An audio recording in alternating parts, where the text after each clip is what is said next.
Right now I'm in Salem in Tamil Nadu at a very, very special temple. This is a temple with 1008 Shivalings. And right here is the entrance. We got Gajanan right here, and Jai Ganesh. And we're just getting ready to walk the line of Shivalings and Nandis.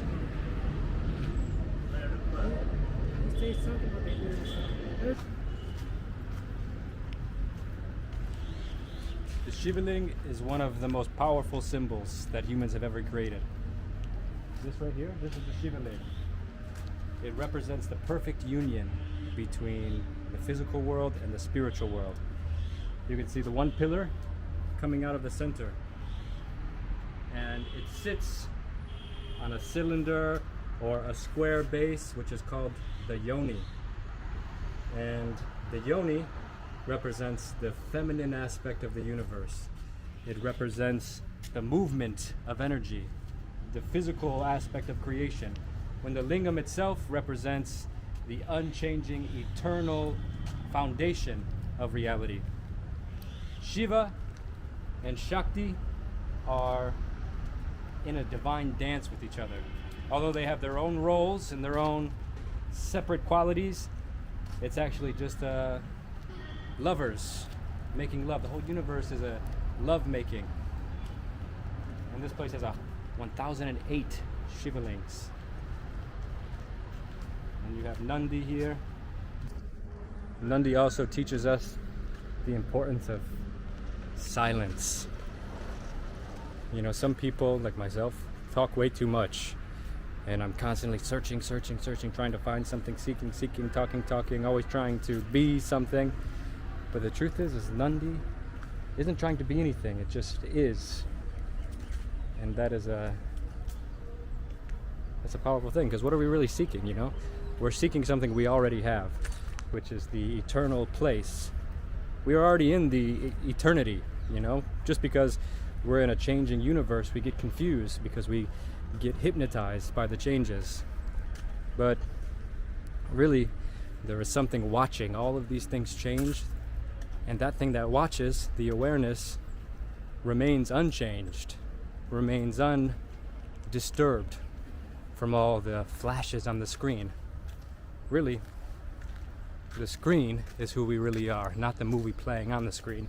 But, you know, like in a movie theater, we're sitting on the edge of our seats as the lights flash. But Nandi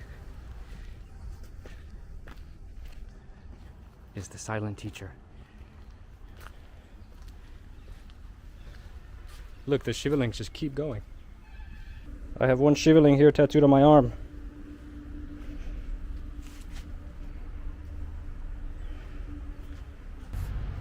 Especially in the West, people see Shiva as being kind of an unusual god.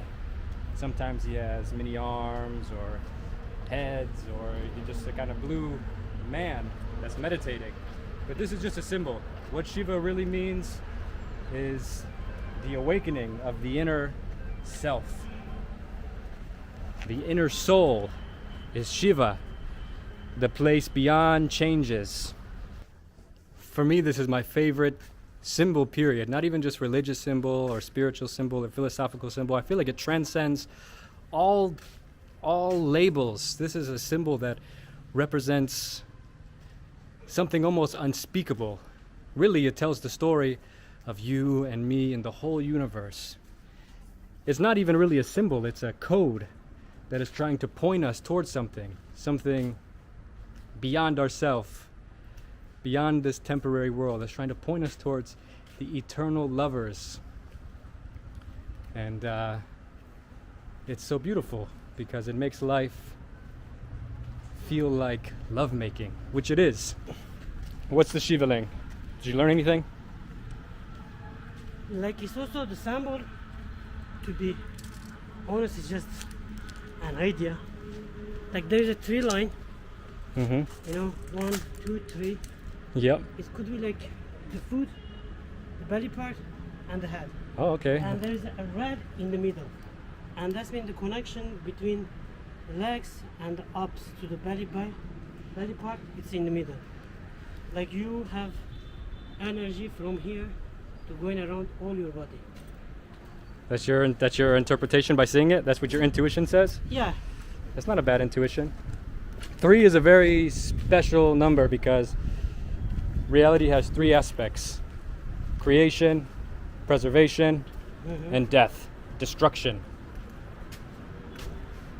Also, you see number 3 not only in the Hindu cosmology between Vishnu, Brahma, and Shiva, but you also see this in the Trinity in Christianity: the Father, the Son, and the Holy Spirit. Many of these religions came to the same conclusion. And you can say maybe they influenced each other.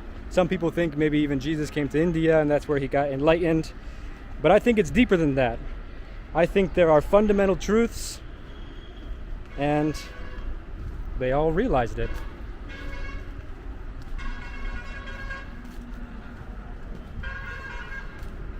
Okay, now we head out of here and we go to our next stop of Tiruvannamalai, the Ramana Maharshi Ashram, which is such an important place to me because when my grandma was alive, it was when I very first started traveling India.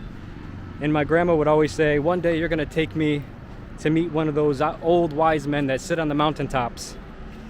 And when she died, I took her picture with me to Arunachala, which is the sacred mountain of Tiruvannamalai, and I set her picture there because to me Ramana Maharshi is the wisest and most enlightened being that I've ever had the privilege of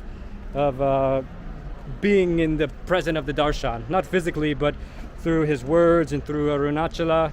And it's a very special place to me.